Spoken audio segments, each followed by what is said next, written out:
Okay, welcome back to Gary's Economics. Today we are going to do the second video in our course on inequality and the economy. This one is called What is Wealth Inequality? And if we get time, we'll go on to how it affects the economy. This is really the heart of my economic understanding. It's what I made my money on, and it's really important for all of our videos. So hope you enjoy it. All right, so second video. First video was what is wealth? And that was just explaining that we're not talking about jobs, we're not talking about income. Wealth is about assets, physical assets. Who owns the assets? So in this country, it's largely property, not just housing, but also commercial property, offices, shops, restaurants, bars, factories, natural resources like the farmland, the power plants, so the generation of essentials like food and energy. Who owns those things? And also debt. So some people owe debt to other people. That is wealth. Not about jobs, it's about who owns the wealth. And this video is going to be about what is wealth inequality. So when we talk about wealth inequality, it's about who owns those things. I think the best way to explain this is through imagining two separate kinds of economies. One which is relatively wealth equal, so where all of that wealth is like quite evenly distributed throughout society, and one which is very unequal. So where all of that wealth is owned by, a small handful of families. So in the wealth equal economy, basically everyone's going to own like a big chunk of the house they live in. Everyone will pretty much own the house they live in, but they're also going to own a lot of the productive capacity in society. So the way we see that nowadays is basically everybody has like a big stock portfolio. So everybody owns their own house or a chunk of their house, and they also have like a stock portfolio, which means they own some of the corporations. Through those stocks, they're going to own, some of the commercial property, some of the buildings, some of the skyscrapers. They'll also own a chunk of the natural resources. So they'll own a little bit of the farmland. They'll own some of the power production. That's the wealth equal economy. Everybody owns, not everybody's going to own the same stuff, but everybody's got like a decent chunk of the wealth that exists in the country. That's the wealth equal economy. Now the wealth unequal economy, this is where basically everything is owned by like a small elite. It could be 1,000 people, it could be 1 million people, 1% of the country. They own everything basically. So in that economy, ordinary people don't own anything. They don't have a stock portfolio. They don't own their own house, so they're likely to be renting, or they're likely to be owning with a big mortgage. And everything is owned by this small elite basically. When you have this situation, then what you get is like significant transfer payments. So when you had the equal economy, there's not really a lot of transfer payments. Or if there are, they sort of go around because, okay, maybe you own the shops that I shop in, but maybe I own the farm where your food comes from. It ends up kind of balancing out. We all have a bit of passive income. There's no significant like transfer payments. But once you have a very unequal economy, you have these big transfer payments. So let's assume like I'm the sort of rich elite and you're just like a regular person. One thing to recognize straight away is the amount of wealth owned by the wealth owners per person is much, much, much higher in the unequal economy, because all of the wealth exists, but now like it's only distributed between like 1,000 people as opposed to like, this country, 60 million people. So I own everything, and you're paying me rent for your house, you're paying me for the food that you eat, you're paying me for the energy that you consume. Every time you go shopping, you're paying me to go to the shops. Every time you go to the pub, because I own the pub, I own the shop, I own the airport, I own the hospital, I own the school. So every time you're constantly having to make this transfer payment to me. That's the wealth unequal economy. So what are the differences? The first obvious difference is, in a wealth equal economy, you've got a lot more financial security, and you've got a decent passive income. Obviously, if you had a decent chunk of the country's wealth, you could probably survive without working for a decent amount of time, right? Firstly, because you've got this passive income, you've got this stock portfolio. Secondly, because you're not paying rent, you're not paying a mortgage because you own the property that you live in. So you've got quite a lot of financial security. You've got passive income. If you want to stop working for a bit, if you want to like pursue your hobbies, you can do that. Whereas in the wealth unequal economy, the ordinary person doesn't have any financial security, right? You don't have any savings you can run down. If you lose your job, you're not eating, basically. You're not paying the rent. So you're much more financially insecure. The flip of that is that the rich have this massive, massive passive income that they've got every year, every month, every week, basically. What we should point out is like the real world is somewhere in between this. So there are some countries which are super, super, super unequal, you know. If you go to sort of some countries in Africa or Latin America or India, wealth is very, very unequal. Ordinary people don't own much. If they do own stuff, it's like sort of, they usually have debt behind it. But you know, this country we're in now it's like a middle point. So I'm not saying that this country is that super wealth unequal space. We'll talk about that later, but the real world is somewhere in between. Yeah, so that's what you have. In the unequal economy, you have these two groups. This very, very large group that has no real security. They have to work in order to live. They don't have much passive income. And you have this very small group that is extremely wealthy and has this massive passive income. And you know, depending on how much inequality you have, those groups can vary in size, basically. So when you have this large wealthless group, they're insecure, they don't have a lot of income. So basically most of what they get is going to get spent on essentials. The flip side of that is when you have a very, very wealthy group, they're small, but their income is massive. You need to understand, it's important to understand the economy, the economics of inequality, the way that very, very wealthy people spend, which is basically that they save almost everything that they make. And this is not because wealthy people are like crazy, they're obsessed with saving. It's just simply because their passive income is so big. So, you know, I often use the example of Rishi Sunak, whose wealth, according to the Sunday Times, is 700 million. So he'll make like £1 million a week passive income. So it's not that he's obsessed with saving, but you know, if you have £1 million a week passive income, it's basically impossible to, maybe someone can manage it, but like your average person is making £1 million a week passive income.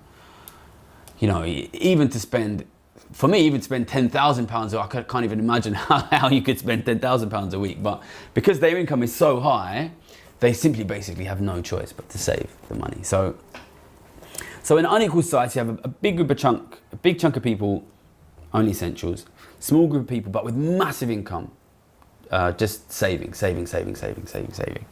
Whereas in the wealth equal society, because everyone is quite secure, they will tend to live what nowadays we consider kind of middle class lives, which is they'll spend money, they'll go on holiday, they'll go to restaurants, they'll go to bars. You know, if they want to reskill or pursue a hobby, they might take time out of work. They might take time out of work to take care of children or to raise children or to travel because they have this financial security, they have these assets they can sell, they have this passive income. So it's very different.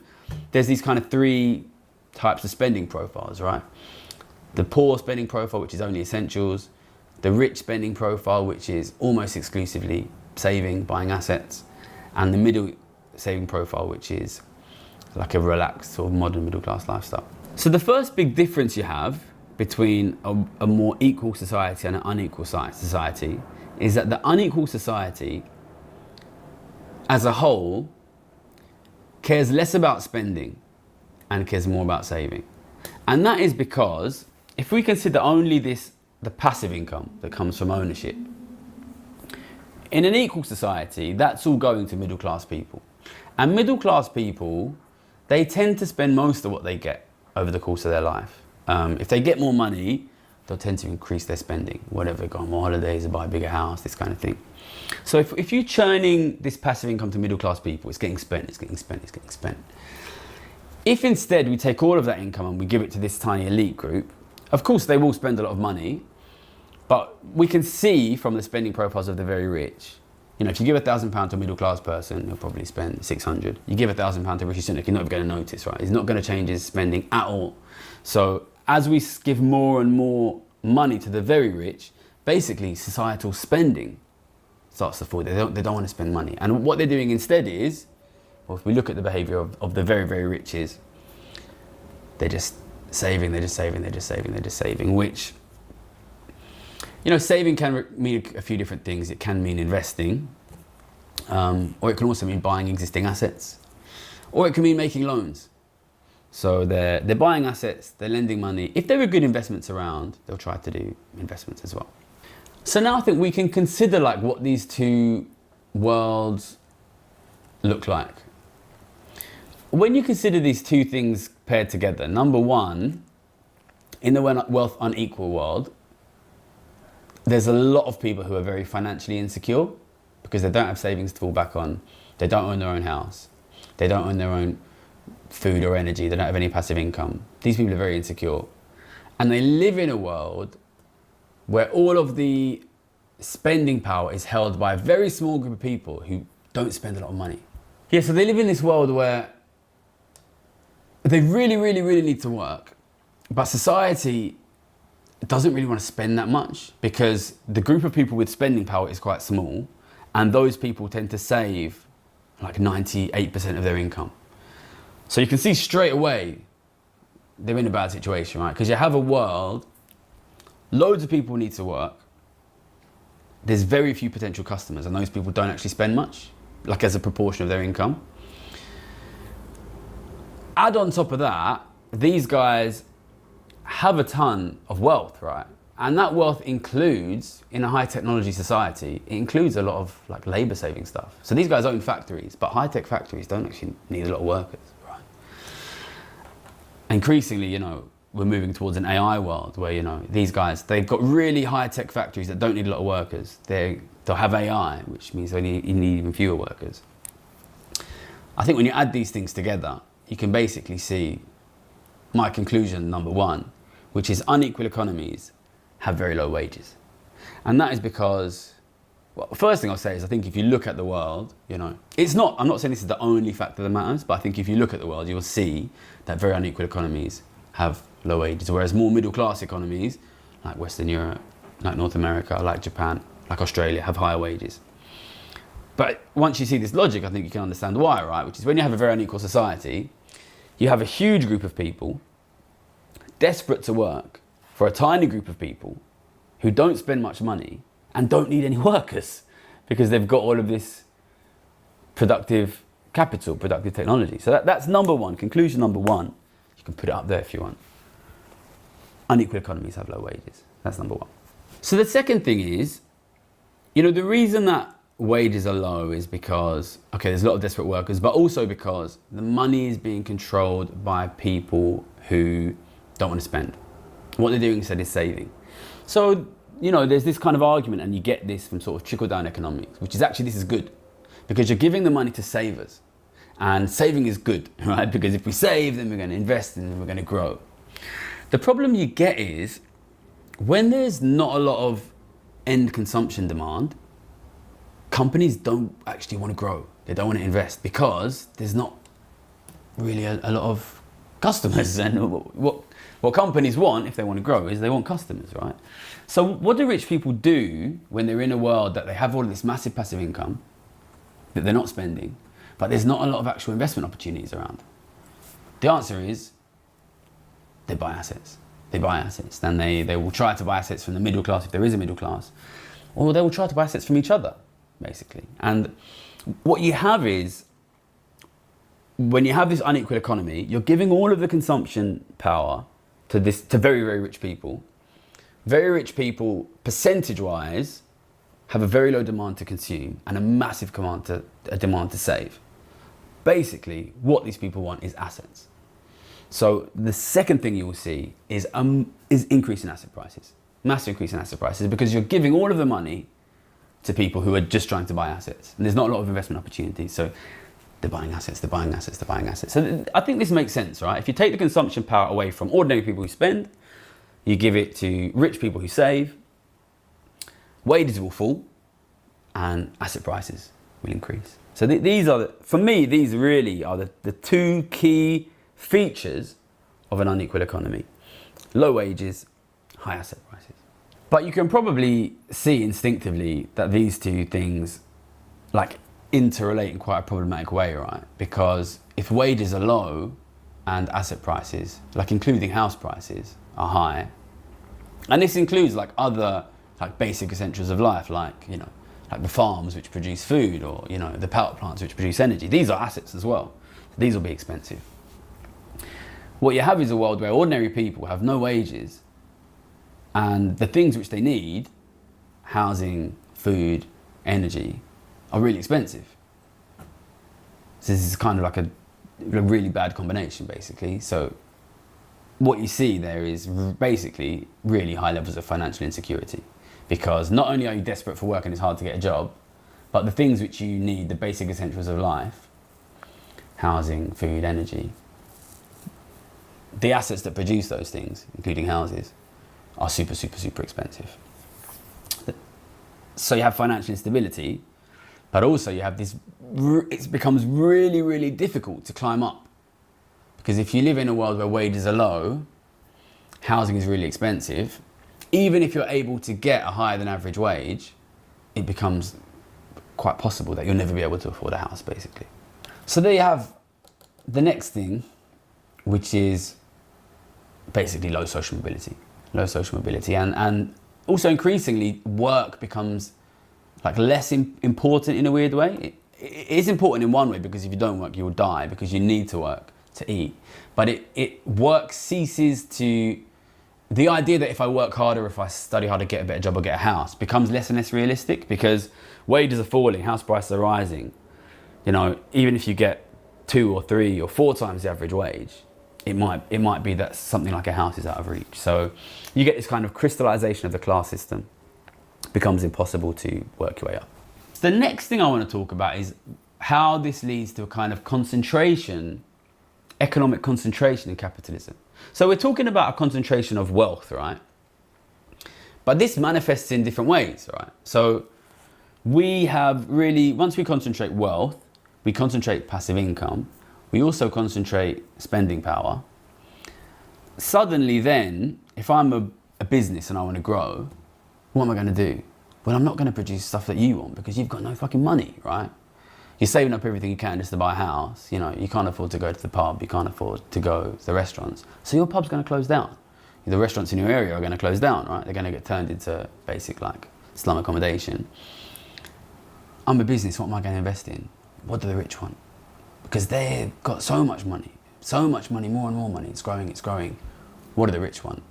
So what you see is increasingly this split in industry, which is industry stops producing for the middle class. It starts producing just like bare bones essentials for the poor, and it increasingly focuses on luxury industries. So I think you're seeing this, right? You're seeing this. I live in London. We're here in London now. You see this you see this literally in the housing stock. So I grew up in Ilford in East London. It used to be, it was a poor area I grew up, but it was like lower middle class, upper working class families. If you go there now, those small terraced houses, they've been expanded out backwards, expanded up, and they're rented out by the room to, you know, recent, very, very poor recent migrants. And what that is, you know, we're no longer producing middle class housing because there's not middle class. This is the thing, inequality means no middle class, so it's bare bones essentials. But obviously now I live closer to central London. If you live in and around central, what people always complain is there's only luxury housing being built. And you know, that's an obvious consequence of this wealth inequality, which is that capitalism will adjust. If the middle class has no money and the rich have all the money, we're going to stop producing middle class cars, we're going to stop producing middle class housing, we're going to try and transition that to the rich. I've got a lot of friends who are dentists, I've got friends who are doctors, and the ones who make the most money, they don't fix teeth for middle class people, they do plastic surgery and cosmetic stuff for rich people. And that's what you would do because these guys have the money, right? So the next thing is wealth inequality leads to industry concentration. Industry concentration.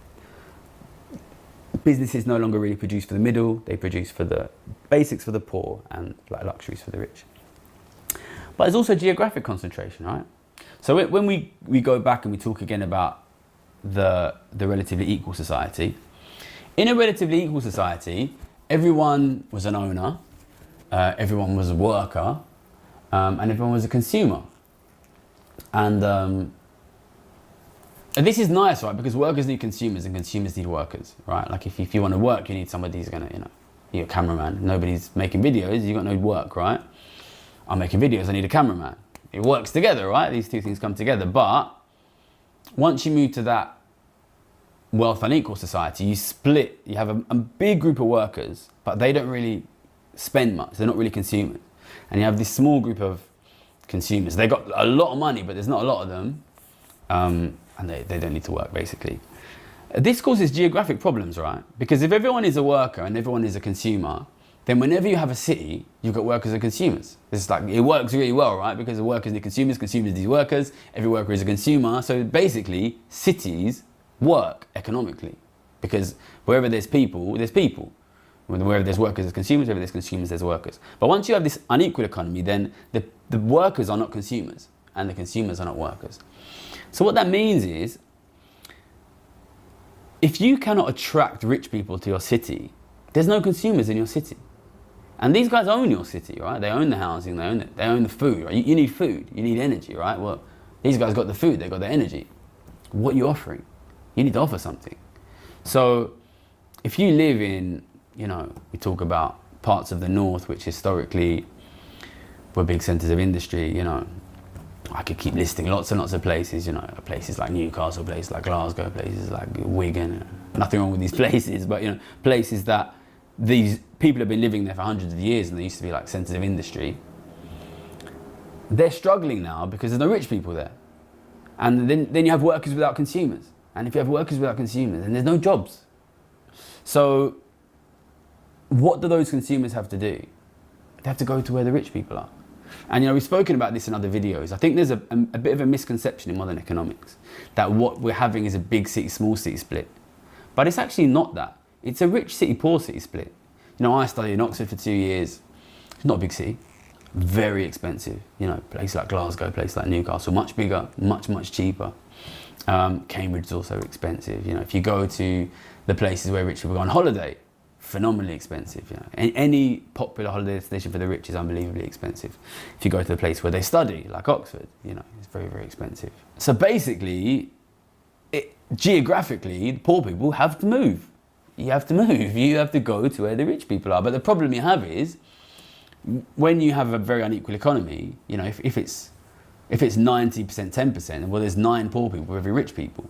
If it's 99-1, there's 99 poor people for every rich person, right? And also, rich people, they tend to like the same things. They tend to want to live in the same places. They tend to want to study in the same places. They tend to want to go on holiday in the same places. They're kind of like a community, right? Rich people, they don't spend a lot of time in Wigan.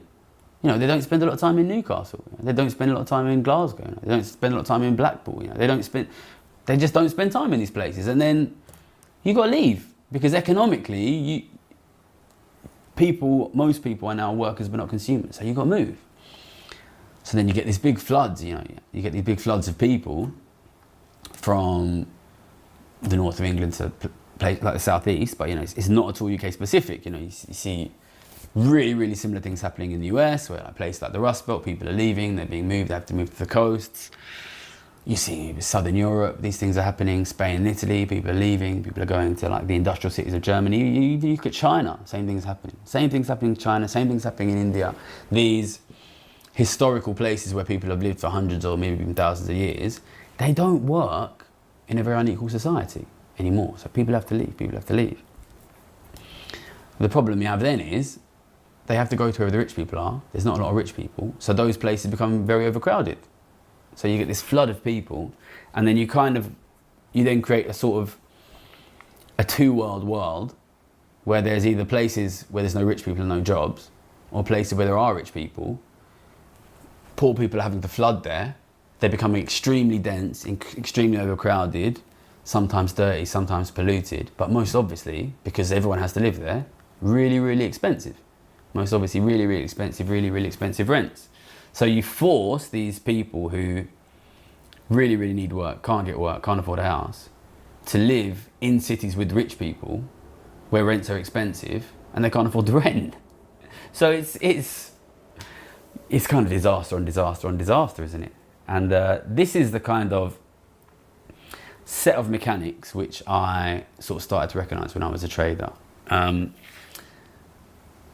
The next video I'm going to talk about why economists never talk about this, because I didn't learn these ideas from university. So for people who don't know, I did an undergrad at London School of Economics 3 years. I did a master at Oxford for 2 years. So I've studied economics at universities for a long time. These ideas were never taught to me at university. I learned these as a trader. We're going to cover in the next video. But before I finish this video, I just want to add one other thing, which is going back to transfer payments.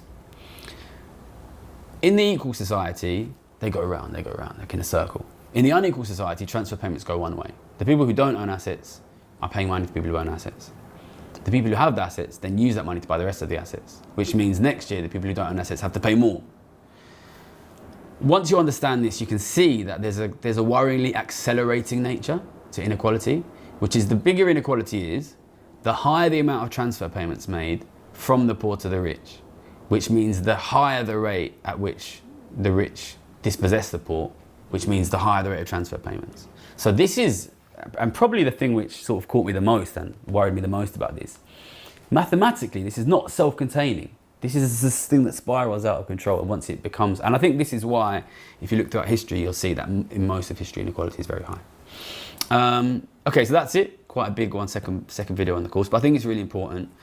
Because it was quite long, I'll quickly run down the main points, which is when inequality is very high, there's a high level of financial insecurity, there's a high level of transfer payments from the poor to the rich, there's not a lot of spending, a lot of poor people trying to work for a small amount of rich people who have productive capital and don't need workers. Wages are low. Number one, wages are low. The rich have enormous amount of passive income, way more than they can spend. They want to invest it, but there's no investment because there's not a lot of spending. They're trying to buy assets. Asset prices are high. Wages are low, one. Asset prices are high, two. Industries tend to concentrate in whatever the rich people want, but people are also forced to concentrate wherever the rich people want. So poor people are forced to flood to their cities. Places where the rich are not living become very economically deprived. Places where the rich are living become extremely expensive. Rents become high. And because the poor are paying lots of money to the rich, inequality tends to increase and the situation gets worse year after year. Okay, that's number two. This is one of the more depressing videos on the channel, I suppose, but it's really important to understand it. And you know, I made a lot of money betting on these things. I think it's what's happening. It's helped me to make the really good predictions we've made on the channel. Next video will cover why economists never talk about it if it's so important. And we'll keep building up more and more videos to build a really comprehensive course of how inequality affects the economy. And that's it, video done.